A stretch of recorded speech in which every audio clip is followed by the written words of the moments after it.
welcome to the People for It Leadership Podcast. I'm your host, Dr. Carol Parker Walsh.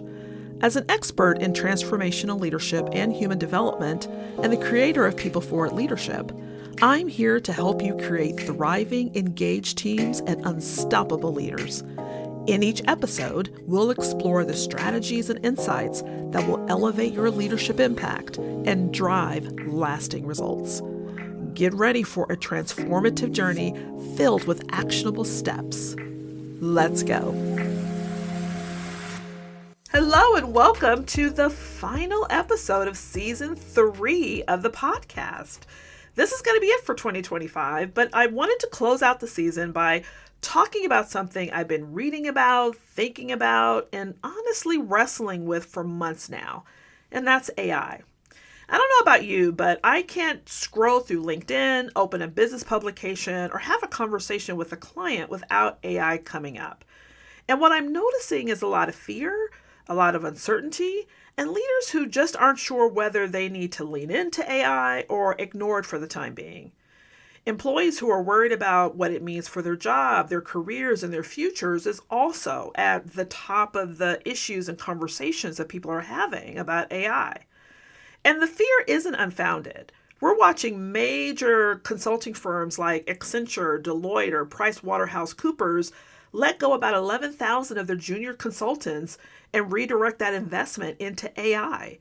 We're seeing new roles emerge that didn't exist 2 years ago, like chief AI officers, which are becoming standard in tech companies and startups. I mean, the landscape is shifting fast. But what concerns me are really two things. First, I don't think enough companies and leaders are talking about this. I've actually talked to several leaders that either don't have access to or even know about some of the most simplest AI tools that they have available behind their own firewalls. And second, too many organizations are treating AI like an IT rollout instead of an organizational people strategy. You can't just buy the tools, train the people, and check the box. That approach is failing spectacularly. Also, IT shouldn't be the ones making the decisions about which AI tools should be made available to the organization because they're not trained on how it can augment leadership, enhance decision-making, or even elevate innovation and growth. So AI adoption isn't a technology initiative. It's really an organizational strategy. It's a people strategy, which makes it a people issue.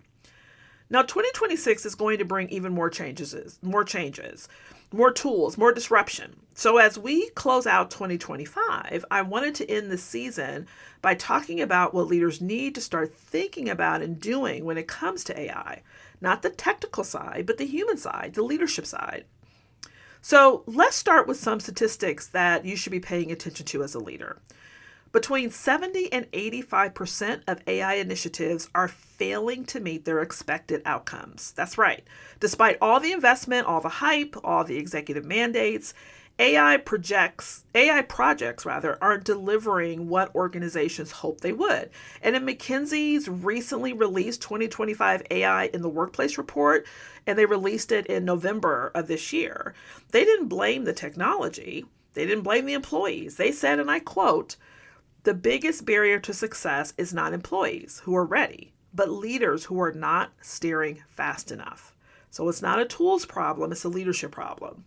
And while right now there are many conversations that are happening around AI, they tend to either focus on the technology itself, like which models to use, which tools to buy, or how to build the infrastructure, or they're focused on employee training, like how do you get your workforce to adopt AI or close the skills gap.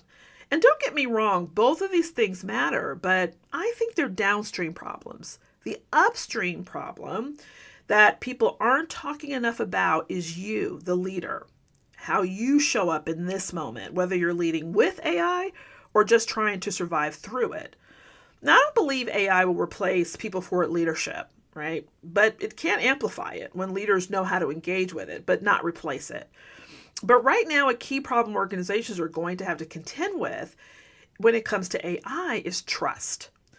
Now, according to an Accenture report, 95% of workers don't trust organizations to ensure positive AI outcomes for everyone. So think about that. You're rolling out a new tool, you're asking people to change how they work, you're telling them it's going to make their lives better, but almost none of them believe you. Now, you might be thinking, well, that's about trust in AI, but it's not really, right? Harvard Business Review published a piece earlier this year with the title, Employees Won't Trust AI If They Don't Trust Their Leaders. So this isn't just about the technology or trusting AI. It's about you. Your people are asking themselves, does my leader have my back? Is this going to help me or is this going to replace me? Is anyone actually thinking about what this means for my career, my family, my life, my livelihood? In fact, this is the exact conversation that I had with a colleague recently who said her engineer fiance was asking these very same questions. And if the answer to those questions is unclear, or worse, if the answer feels like a no, it doesn't matter how good the technology is. People are going to resist it. They'll go through the motions or they'll quietly work against it. And I've seen this play out with clients. And leaders get frustrated because their people won't use the tools. But when I ask them, have you told them why they should use the tools? Or have you shown them that it's safe? Have you addressed what they're really afraid of, which is this going to replace me? Usually they're silent on that point. They assume that they already know it's not going to replace them, it's going to help us. But again, this is why I keep saying AI adoption is not a technological problem. It's not about your technology. It's a trust problem. And trust is a leadership problem or issue. Now, the data shows that leaders are actually using AI at higher rates than their teams. Actually, about 33% of leaders are using AI regularly compared to only 16% of individual contributors, right? So that sounds like good news, sounds like we're moving in the right direction. Leaders are actually using the tool, which could help augment trust. But the problem is using AI is not the same as leading with AI. There's a huge difference between a leader who dabbles with ChatGPT on the side and a leader who actually models that thoughtful AI integration and what it looks like with their team. McKinsey found that high-performing organizations, the ones actually getting value from AI, are 3 times more likely to have senior leaders who demonstrate ownership of AI initiatives and actively role model its use. 3 times more likely. So in other words, when leaders go first, not just in a mandate, but in practice, everything changes. Think about what that could signal to your team when you show up having actually used AI to prepare for your meeting, when you share how you used it to think through a problem, when you're open about what worked and what didn't work when you tried and experimented with AI.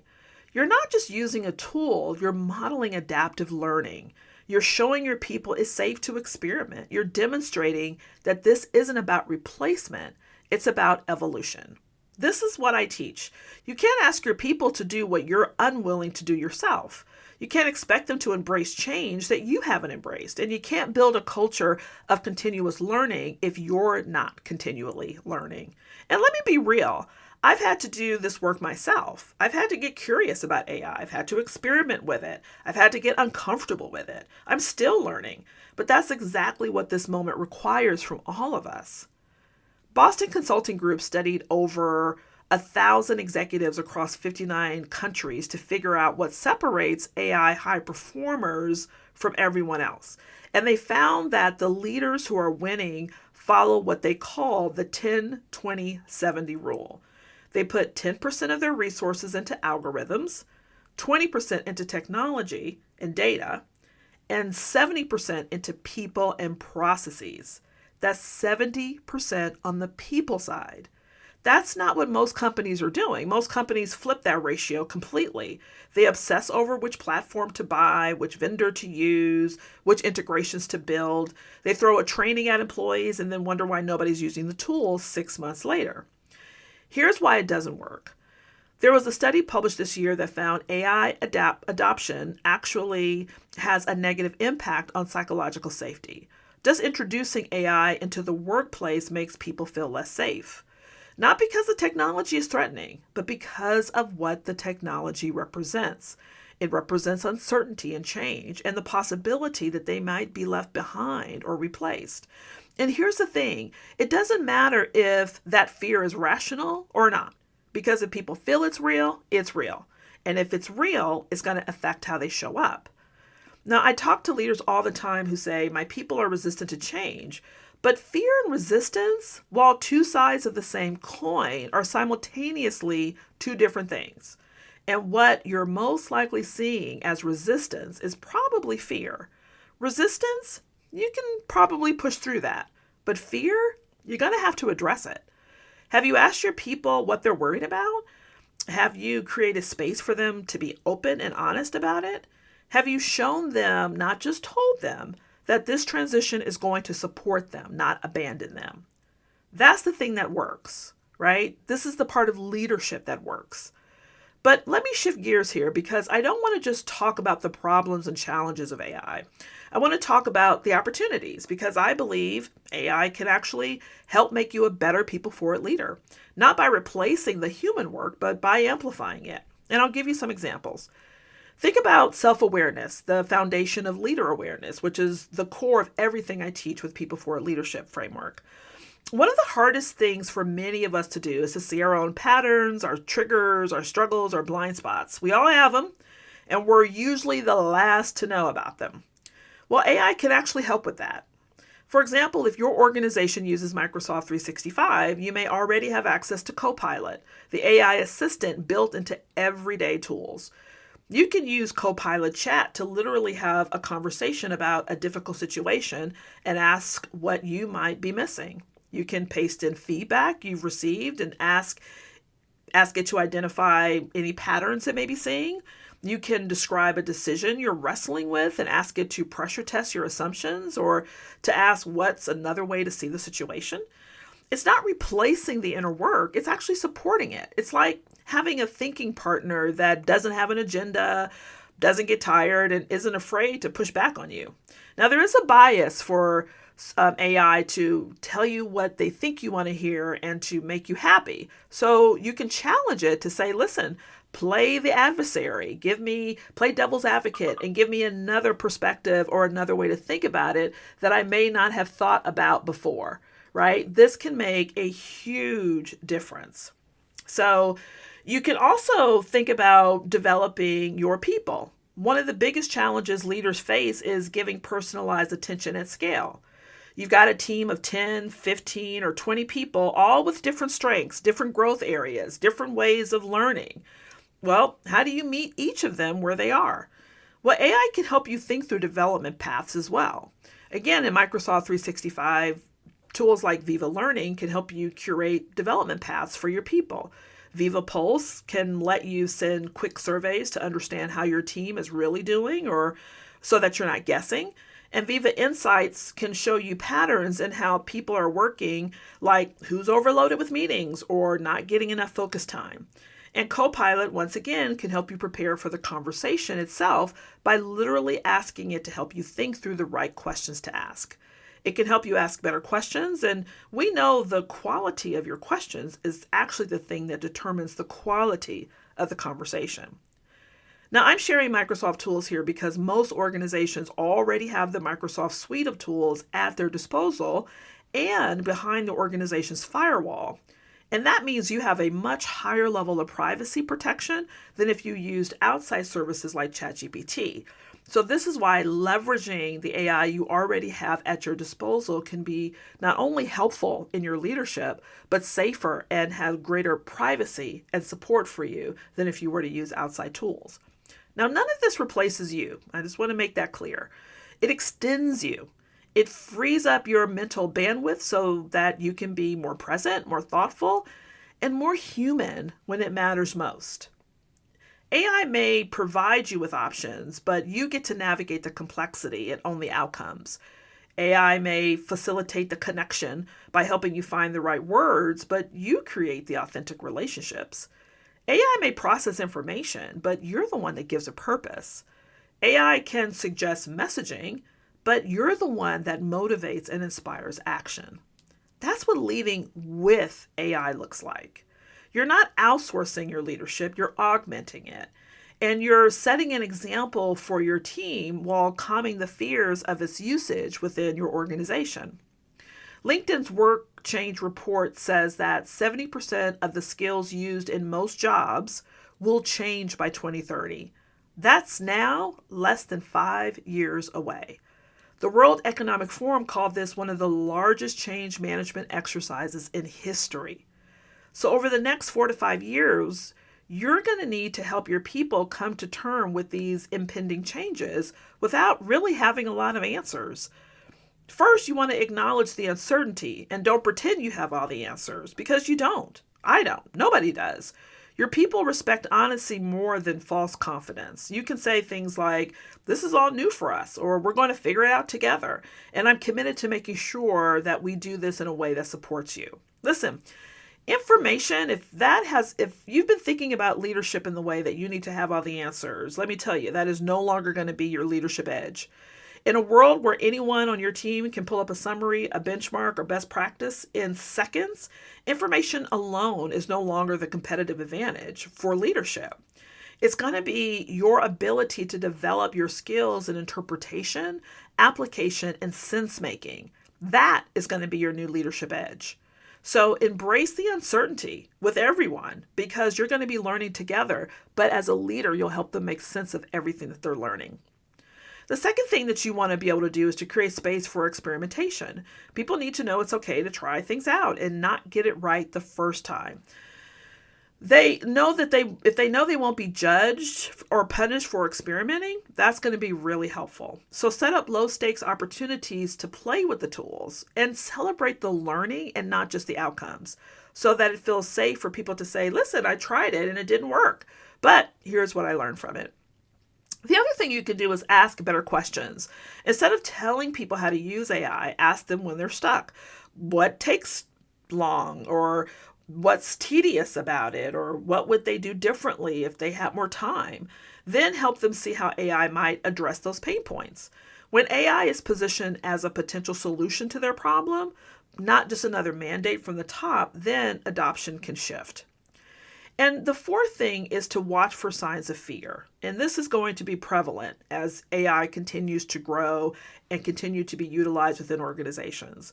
Not everyone will tell you that they're worried. Some people will resist quietly. Some will comply on the surface, but disengage underneath. So you want to pay attention to all of it. Ask how people are really doing and create space for honest conversation so that you can know what's really going on. AI doesn't just reflect, it can actually amplify.